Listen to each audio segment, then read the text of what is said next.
When my telephone rang, it jerked me out of one nightmare and right into the middle of another, where a woman with a secret, a worried man, and a shadow out of the past met with fear and fury in the dead of night.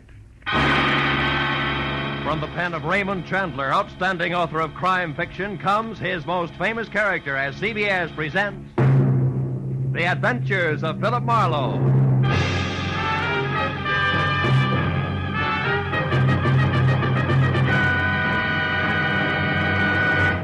And now, with Gerald Mohr, starred as Philip Marlowe, we bring you tonight's exciting story, The Friend from Detroit. There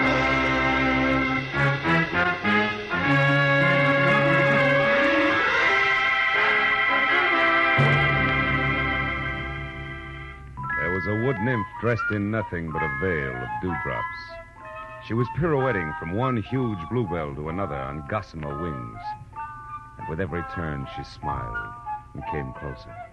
But just as I reached out for a hand, something happened. The bluebells changed into old tomato cans and started to ring. A bandy-legged little man with a jackhammer went to work on my head.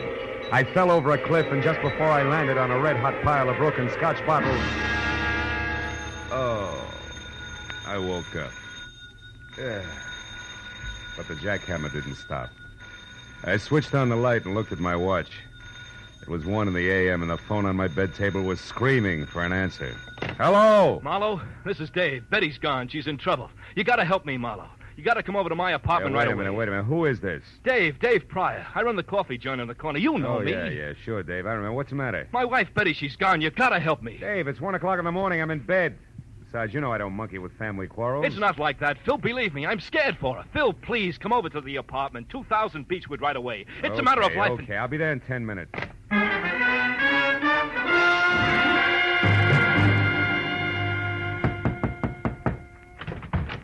Marlowe, I thought you'd never get here. Look, somebody fired a shot through the door, and when I got back with the aspirin, Betty was gone. All right, wait a minute, Dave, hold it.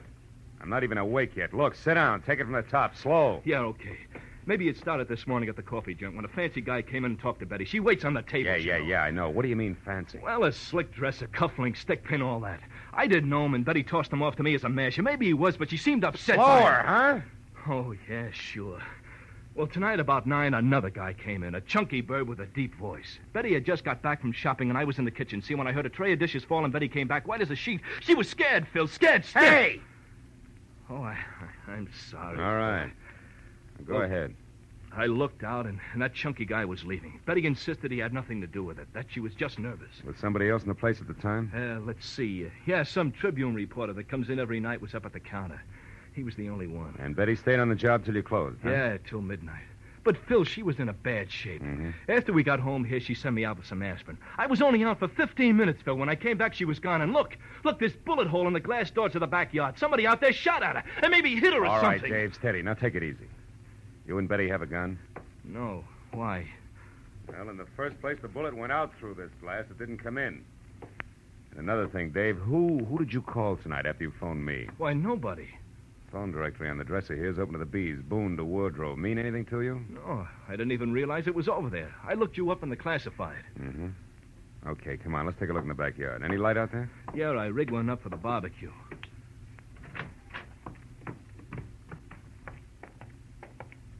Look, Marlowe, there must be something take it easy. Now, we'll straighten this out, believe me. Now, let's see.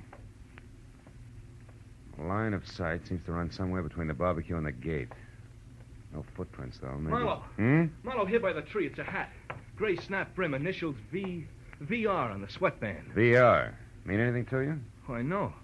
Well, sure. That's Van Remini's hat. He's the newspaper guy I told you about. Tribune reporter that was in your place tonight? Yeah. Why should he be dodging bullets in your backyard? I don't know. Dave, where's Betty from? Detroit. When she came out here, I gave her a job. And then you both fell for each other and got married, huh? Yeah, 2 years ago next month. And we've been happy, Phil. We've been... Yeah. Now, look, Dave. Why did you call me instead of the cops? I guess I'm afraid she's mixed up in something bad. You know, if it turns out that way, I'll have to call him myself. Okay, Phil. But you're on my side until you know for sure. Yeah. All right, now you stay here close to your phone. Okay. I'll check with you. Right now, I got to get a line on a bare-headed reporter. He can get us started if he hasn't lost anything more than his hat when I find him. So long, Dave.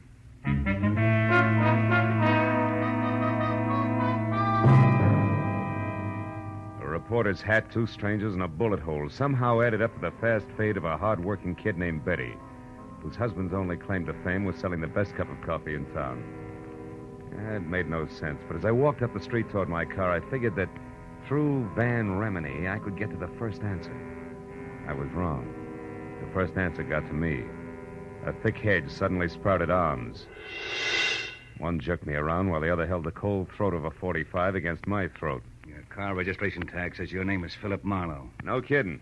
How do you suppose that happened? But it doesn't mention your racket. Shamus, maybe? Could be. And you? I'm a tourist. Oh, sure. Just out to see the sights. That's it. One in particular. $25,000 that belongs to me. I don't want any interference from you or that square inside there. You mean Dave Pryor? I mean Dave Pryor. I'll go back in there and tell him to cool off. The little woman is all right. She's just helping an old friend, you might say.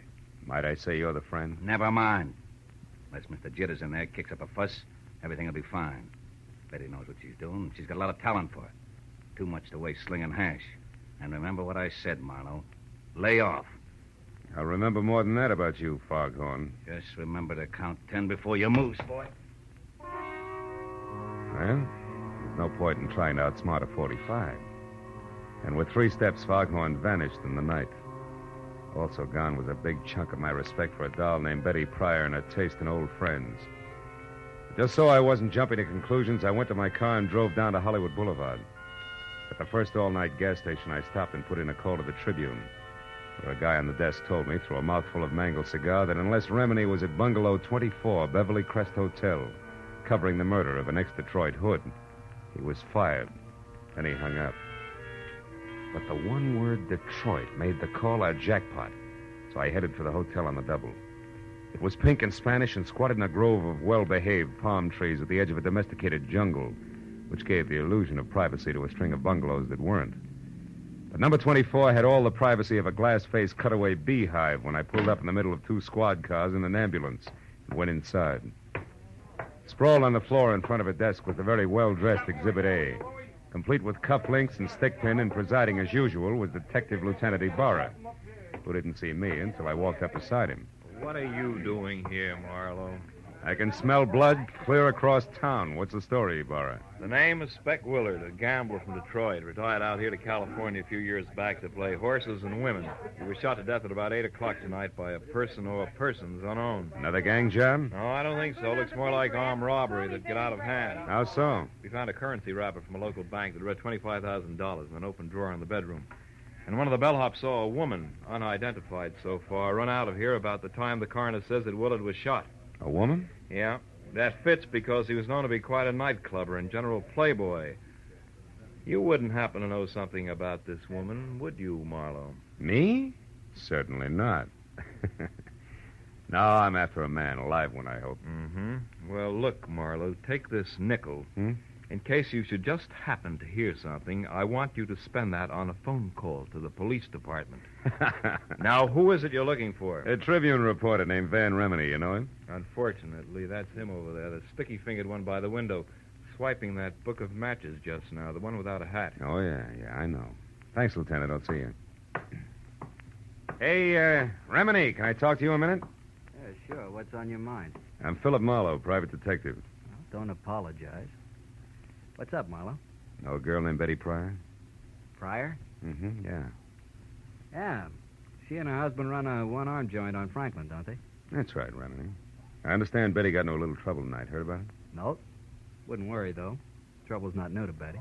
Yeah, that's one popular school of thought. Incidentally, you seem to be going a long ways out of your way on this run-of-the-mill murder story, Remini. You're taking a long way around to the point, pal. Get with it. I'm in a hurry. Okay, pal. But keep it under your hat, won't you?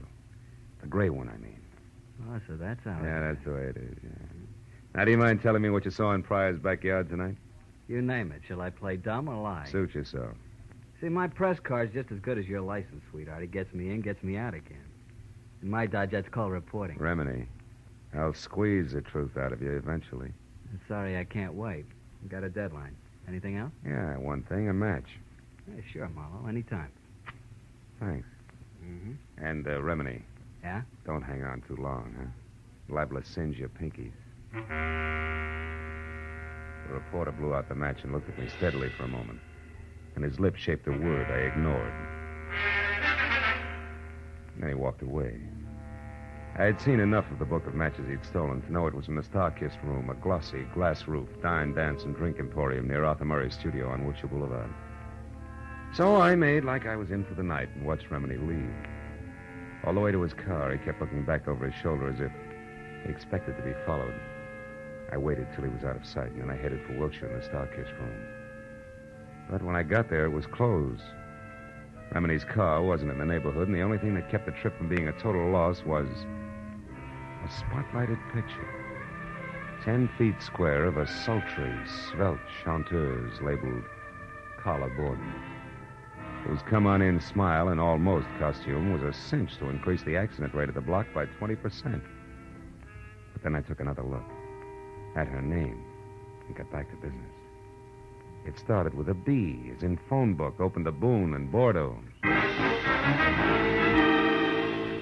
I found a directory, got it open to Boone and Bordeaux, and halfway down the page was Borden, Carla, 2840 North Lucerne. It took 10 minutes to get there and 2 more to find out that she had an apartment, number 17, at the end of the first-floor hall. The door was open, and I started for it, but ducked back close to the elevator when a woman came out and ran down the corridor toward me. It was Betty Pryor. Hold it, Betty! Whoa! What? Mr. Marlowe, what are you... Never mind the stall, Betty. I've been in a long time. Why, I don't know what you're talking about. Now, look, you left a pretty worried guy at home. Dave, did he send you after me? That's right. Why can't you fools leave me alone? Why does he have to be so stupid? Hey, you've got a few ideas mixed up, kid. Oh, sure, I'm wrong. I'm the one who's all mixed up. Let go of Not me. until I've got a couple of things straight. Now, what happened? Did life in a hamburger stand get a little stale? Yes, you two-bit snoop. Okay. Dave thinks you're in trouble, I think you're in trouble, and I think somebody waved a few bills at you and you lost your grip. Why, and you you're in so crummy- deep now you can't get out, and it's no more than you deserve. Now, come on. We're going right back down the hall to Carla's apartment. We're going to have a little chat, just the three of us. No, I won't. Let Come go. on. Take your hands off, Marlowe. Stand still. Well, my 2 chums, the Foghorn and its .45 caliber equalizer. Easy does it. You were lucky the first time. Well, Betty, did you get it? No, something went wrong. Something terrible. Shut up. Marlowe isn't deep. We'll talk after he's out of the way. All right, you. Get in that elevator, chum. And we'll wait right here to see you leave. Go on. That .45 makes you awful brave, chum. This way we don't offend a lady by being uncouth. And you get a chance to go up in the world. Just put your finger on a button. Now, wait a minute. Come on. All right. Now, all you have to do is push.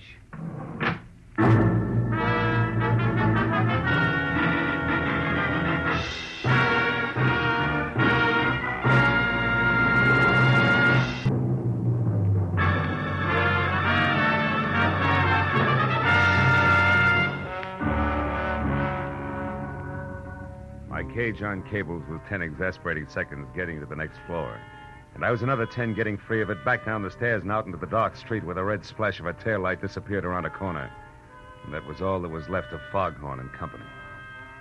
So I turned back toward Carla Borden's room. When I stepped across the threshold, I found that with the exception of a single bureau that was still intact, apartment number 17 looked like it had just played host to the vortex of a cyclone. The bed, a chest of drawers, another bureau, a desk, everything was inside out. And in the middle of all that was the body of Carla Borden. Blood from a deep, ugly cut on her head, staining the snow-white front of her Angora sweater. I saw something else, which reminded me that this was not the first corpse of the night. The plush leather frame was shaped like an oversized lifesaver, and in it was the picture of a handsome man, all smiles, inscribed, "With love to my very best girl, Speck Willard." It was 10 minutes before I got Kennedy Barrow, who was still up at the Beverly Crest Hotel. And after I told him about Carla and her connection with the late Mr. Willard and Betty Pryor and my connection with Dave, I stopped talking and listened. Marlowe, we just learned that Willard had some kind of a $25,000 caper going with one of his old mobster friends from Detroit, named Joe Lazar. Well, maybe it's something with a voice and octave below bottom? The same, Phil. Anyhow, it looks like they worked out a gambling deal for old time's sake. At the last minute, Willard tried to welch on Lazar and got killed for his trouble. Then Lazar searched the place until he found the $25,000. No. That part doesn't fit, Ibarra. How so? Well, I've run into Lazar twice tonight. I know he and the money are still strangers. Oh? After what happened here with the team of Betty and Lazar getting to the singer Carla, I figured they're still looking for it. Also, I figured Carla was somewhere near when Lazar killed Speck Willard, and that she took the money and... Call you later, Ibarra. We got clumsy company in the hall outside. All right, ballerina, get your foot out of that bucket and come on in with your hands up. Well, the man with the very long nose for news. What brings you around, Remini? For one thing, the fact that you got no corner on brains, Marlowe, and for another... Who did that to her? Our mutual friend, Betty Pryor, and her running mate. I believe they were looking for $25,000. Did she and Joe Lazar get the money, Marlowe? No, they... Hey, Remini, how did you know the man with Betty was named Joe Lazar? Haven't you heard? I'm a good reporter, Marlowe. The kind that keeps eyes and ears open and mouth shut.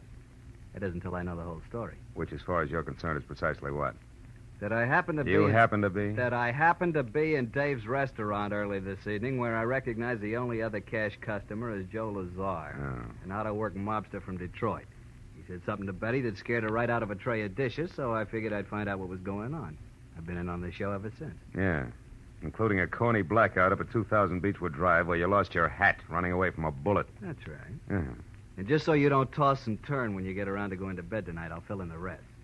I followed Betty and Dave from the restaurant to their apartment. I watched her get rid of Dave, and then when I saw Lazar come in, I moved up close to the window. And stayed there until Lazar spotted you and threw a bullet your way? You're very clever. Yes, I am, man. But before that happened, I heard him tell Betty that Spec Willard had talked about a girl singer at the Starkiss room named Carla Borden. And that since he didn't know Carla on sight, she could have been the lady he'd seen running out of Spec's apartment with a 25 gram. Oh. Now that phone book of Dave's open to the bees ties in. I'm so glad. Now, Marlowe, lest we digress too far, how come this one bureau here hasn't been turned upside down along with everything else? I don't know. Any more than I know why you're holding back so much from the law. Well, maybe it's because I don't like cops, Marlowe. Oh, a black one. Or maybe it's because I'm in the same kind of racket as you. Chin way out and a lot of fast talk, just so papers can know what's going on an hour ahead of the rest of the world. Well, there's no 25,000 in here. I got to blow. Before Ibarra shows? Before Ibarra shows. He always arrives with an entourage, Marlowe, one that includes other news hounds. So it's me for a fast cab and downtown to my paper with a story. So long, fella. I'll see you around. Hey, wait a minute, Remini. Yeah? I'll give you a lift. I'm going that way myself. Okay. I got a story, too. A lousy story I've got to tell a nice guy named Dave. Come on.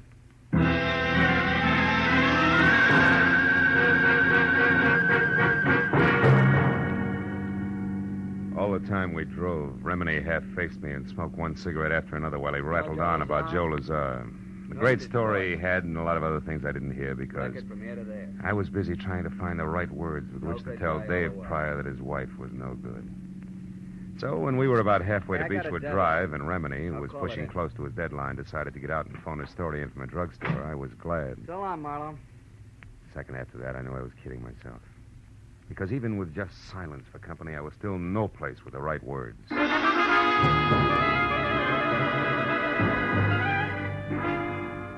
minutes later, when I stood in front of Dave on the steps to his house and stammered out the facts just as I had run across them, I forgot about words, right or wrong. I thought instead about my client, a badly hurt guy, but one who would never say die. Marlowe, I can't believe all this. I won't.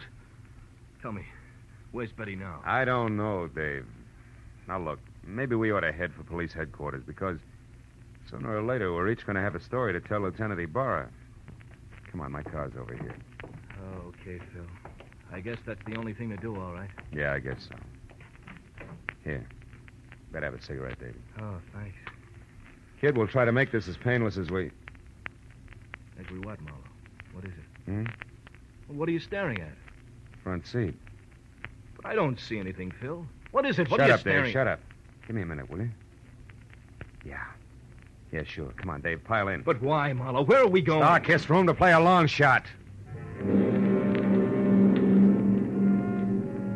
Slapped my foot down hard on the accelerator and kept it that way right through a string of I didn't care what color traffic lights until 5 minutes later when we screeched to a stop away from the side entrance to the Starkiss room. I left Dave in the front seat, piled out fast, and ran a dozen yards to an abrupt halt at the sight of something that turned the long shot I was playing into an odds-on favorite. It was the stage entrance door, open a couple of inches, and in front of that, and unconscious on the hard sidewalk where he'd fallen, was the clad in blue form of a private patrolman. his pistol holster conspicuously empty.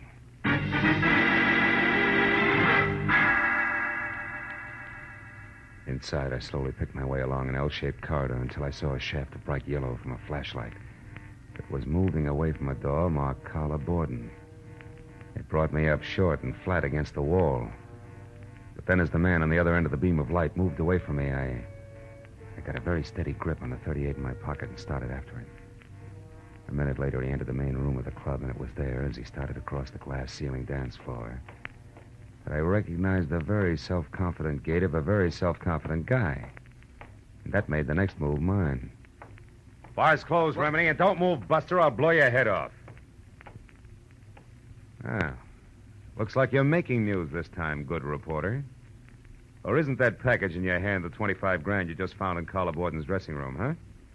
The same Carla Borden you murdered not an hour ago in an apartment on Lucerne, where you first thought the money was, where Betty Pryor surprised you before you could finish searching, where you later returned in the role of an all-American newsboy so you could get to that last bureau. All right. I've heard enough, Marlowe. But I'm not going to stick around for more details. You make a break and I'll shoot, Remini. Try it, Eagle. Stop, Remini, stop! Marlowe, Nice shooting, Marlowe. But don't turn around because where I'm standing, it's dark. And where you're standing, it's light. Now, throw your gun away, fella. Come on, toss it. That's better. All right, Betty. Get over to that dead newspaper guy and get the money. And we'll take care of the private detective here. What do you mean, take care, Joe?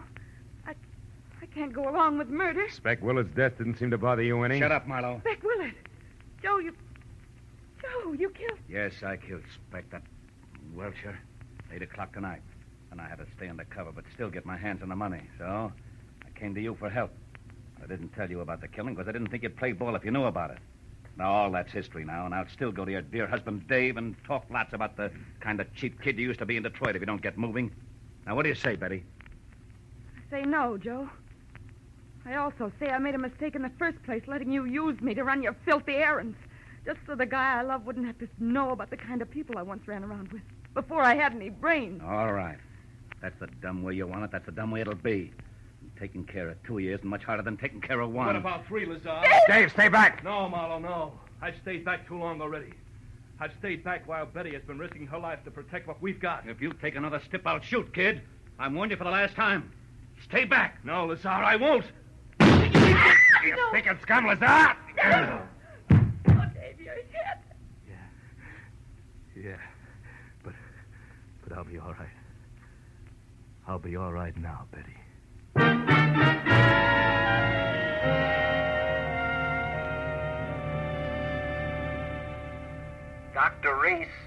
Dr. Reese, please report to surgery. Well, Mrs. Pryor, Dr. Reese, Harlow, the please doctor says that report Dave's to going to be surgery. fine in a couple of days. Yeah. Caught one on the shoulder, the other on the hip. He certainly had courage, didn't he? Yeah, and you did all right, too, Betty. Mixing in this whole mess just to keep the home fires burning. Tell me, whatever made you think that a guy like Dave wouldn't understand that you turned over a new leaf? Well, Dr. Reese wanted in surgery. I don't know, Phil. I guess I wasn't very smart. No, you weren't, Mrs. Pryor, but you're lucky because Marlowe here was. And that brings me around to a loose end, Phil. How did you know that Remini was your man? Know that? Because of something I saw in the upholstery of the front seat of my car he borrowed. Tufts of snow-white Angora, which was the kind of sweater that Carla Borden had on when she was murdered, after they struggled. And since you didn't touch the body yourself, they couldn't have come from your suit. No. And Remini was the only other one who had been in my car. So I figured that the Angora fuzz had gone from Carla's sweater to Remini's suit to my upholstery. All of which means that Remini must have been in Carla's room before I got there as well as after. See? And then once I thought back about his getting out of my car to phone his story in, I realized that when I dropped him near a drugstore, he had also been near the Star-Kissed room. Yes. That's exactly where he'd headed. Mhm. You see, Phil, Joe and I followed both of you from Carla Borden's place because, well, after Joe put you in that elevator and we ran, Joe said we had to return and wait for Remini, who was sure to come back and finish his search. And the whole business because Lazar, after he had murdered Speck Willard, was afraid to publicly go after Carla Borden. And the money he felt was his. Yes. And he knew about me and Dave because Speck Willard accidentally dropped into our place this morning. Correction, baby. What? Yesterday morning. Oh, It's now 9 a.m. Oh. And a good time to call quits, huh? Good night, kids.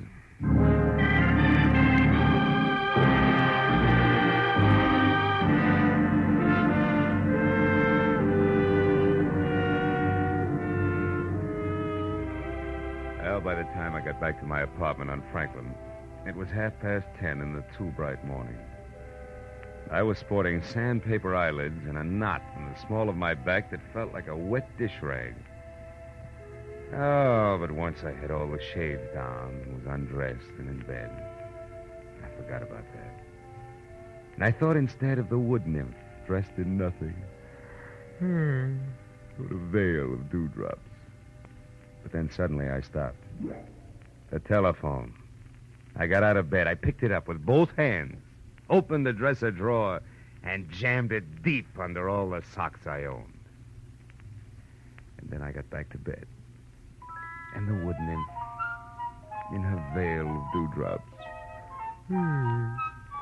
she was pirouetting from one huge bluebell to another.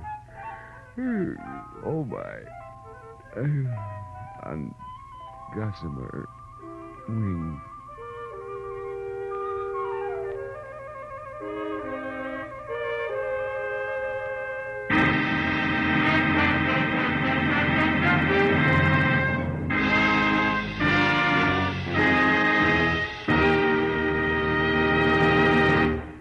The Adventures of Philip Marlowe, created by Raymond Chandler, stars Gerald Mohr, and is produced and directed by Norman MacDonald. Script is by Mel Dinelli, Robert Mitchell, and Gene Levitt. Featured in the cast were Virginia Gregg as Betty Pryor, Peter Leeds as Dave Pryor, Harry Bartell as Van Remini, and Ed Begley as Joe Lazar. Lieutenant Detective Ibarra was played by Jeff Corey. The special music was by Richard Orant.